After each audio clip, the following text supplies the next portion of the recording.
Hallo Leute! Heute möchte ich euch eine Liste von einigen deutschen Wörtern vorstellen, von denen ich glaube, dass es sie in anderen Sprachen so nicht gibt.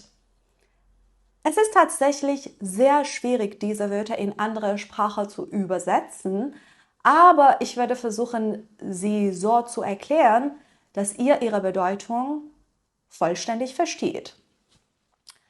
Ähm, diese Wörter zeigen, wie reich und ausdrucksstark die deutsche Sprache ist.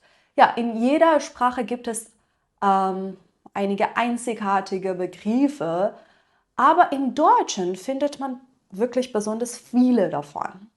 In meiner eigenen Muttersprache gibt es zum Beispiel einen Begriff, das Torov heißt. Ja, Torov. Das bedeutet, dass jemand etwas Nettes sagt, aber es eigentlich gar nicht so meint. Klingt seltsam, oder?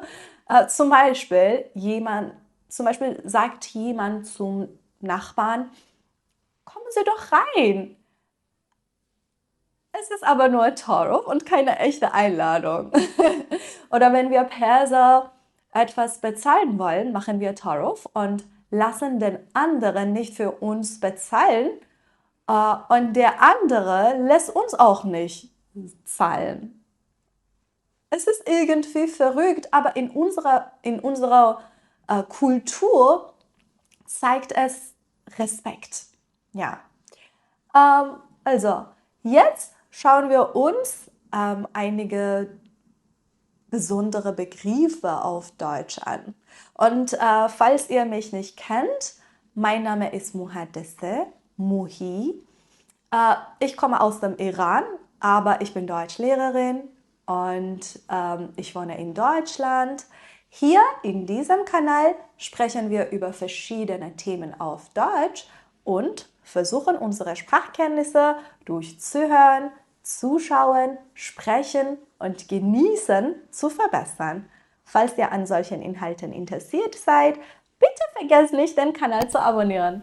Dankeschön! Nummer 1. Kummerspeck.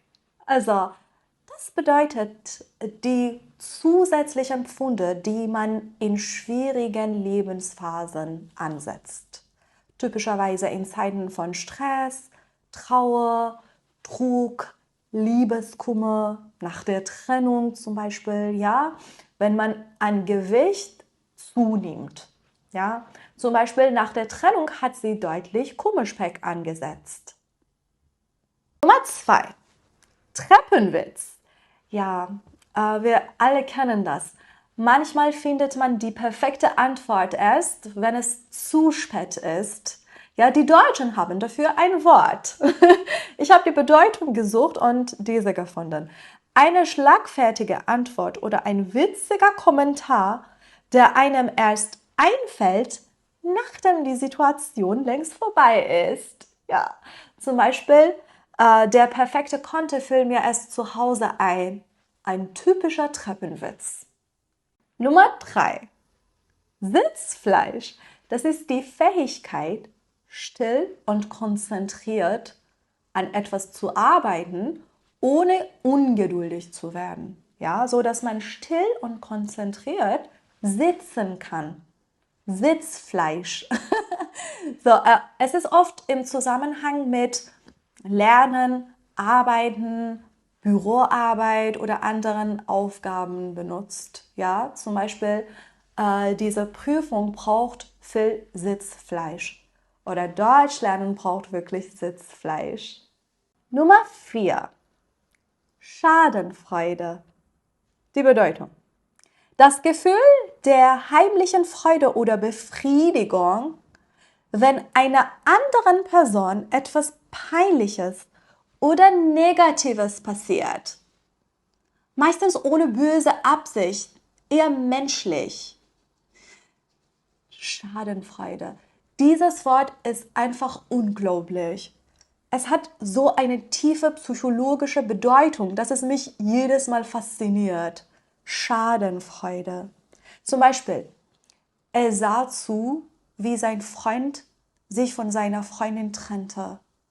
voller Schadenfreude. Nummer 5. Torschlusspanik. Das ist die Angst, etwas im Leben zu spät zu erreichen oder eine wichtige Chance zu verpassen. Ja, wenn man denkt, es sei zu spät, einen neuen Job zu suchen, auszuwandern, Kinder zu bekommen, zu heiraten. Ja, mit 30 hat man dieses Gefühl meistens ständig. Ja, ich kämpfe im Moment selbst mit Torschlusspanik. Habt ihr auch Torschlusspanik? Zum Beispiel, mit 30 bekam sie plötzlich Torschlusspanik und wollte auswandern und alles ändern. Nummer 6. Fernweh. Das ist das Gegenteil von Heimweh. Heimweh ist die Sehnsucht nach der Heimat. Ja? Aber was bedeutet Fernweh? Das ist ein starkes, sehnsüchtiges Verlangen danach, in die Ferne zu reisen. Eine Art Heimweh nach einem Ort, an dem man noch nie war. Ja? Unser Fernweh wird jeden Winter besonders stark, wenn es zu kalt wird und wir an die sonnigen Tage in Spanien denken. Nummer 7. Weltschmerz. Das ist ein philosophisches und emotionales Wort.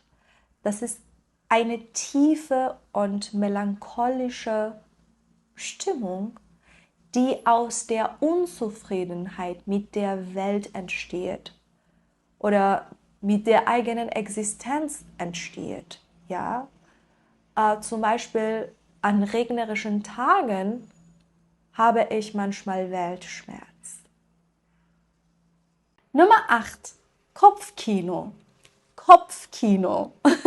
wenn wir uns lebhafte Szenarien vorstellen, besonders vor dem Einschlafen. Ja, zum Beispiel mein Kopfkino lässt mich nicht einschlafen. Habt ihr auch dieses Problem? Ja, Kopfkino. Ich finde, dieser Begriff ist wirklich treffend gewählt. Ja, es spricht für sich. Kopfkino. Die Bedeutung kann ich auch vorlesen. Wenn die Fantasie sofort lebhafte Vorstellungen, Szenen oder ganze Filme im Kopf produziert. Filme im Kopf produziert. Oft unbeabsichtigt und manchmal übertrieben. Nummer 9. Feierabend. Ja, Feierabend. Das ist die Zeit nach der Arbeit, in der man frei hat und entspannen kann. Ja? Zum Beispiel nach einem langen Tag genieße ich meinen Feierabend besonders. Was macht ihr am Feierabend? Nummer 10. Gurkenzeit. Es hat nichts mit Gurken zu tun. Das ist eine Zeitspanne, in der wenig passiert. Vor allem im Sommer, wenn Nachrichten, Politik und Unternehmen kaum Themen oder Ereignisse haben. Ja, keine Nachrichten sind gute Nachrichten. Wirklich.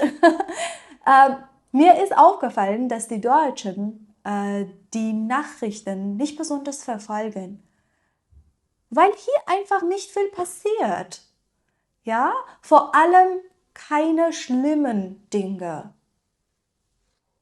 Aber im Nahen Osten oder in manchen anderen Ländern ist es anders. Leider. So, es ist wirklich gut, dass es hier in Deutschland zum Beispiel jetzt Gurkenzeit herrscht. Wirklich sehr gut. Und ich hoffe, dass im Nahen Osten auch bald Gurkenzeit herrschen wird. Nummer 11. Warmdusche. Ich dusche immer so heiß, dass meine Haut brennt. Dann fühle ich mich sauber. Und ihr? Aber dieses Wort hat nicht mit Duschen zu tun, okay? Dieses Wort ist humorvoll gemeint. Das Wort benutzen wir für die Leute, für diejenigen, die empfindlich und wenig mutig sind. Die Leute, die Herausforderungen einfach vermeiden. Ja, Sie sind Warmduscher. Und das letzte Wort, das Wort Nummer 12, ja, Zweisamkeit. Das ist die intime, harmonische und gemütliche Gemeinsamkeit zwischen zwei Menschen, meist in einer romantischen Beziehung. Ja? Zweisamkeit. Eigentlich ist das hier mein Lieblingswort. Ja, es ist einfach total romantisch. Zum Beispiel am Wochenende genießen wir unsere Zweisamkeit. Ja. Ich hoffe, diese Liste war interessant für euch. Ich selbst fand die Liste wirklich interessant. Ja, es zeigt, wie reich die deutsche Sprache ist. Ja, manche waren romantisch, manche waren philosophisch. Ja, also, okay, welches Wort war euer Lieblingswort? Schreibt es mir in die Kommentare und erzählt mir, ob es in eurer Muttersprache auch so einzigartige Wörter gibt. Ja, ich würde sie sehr gerne lesen. Und wie immer, falls ihr euch dieses Video gefallen hat, bitte vergesst nicht, das Video zu liken und den Kanal zu abonnieren. Dankeschön und tschüss, bis zum nächsten Video.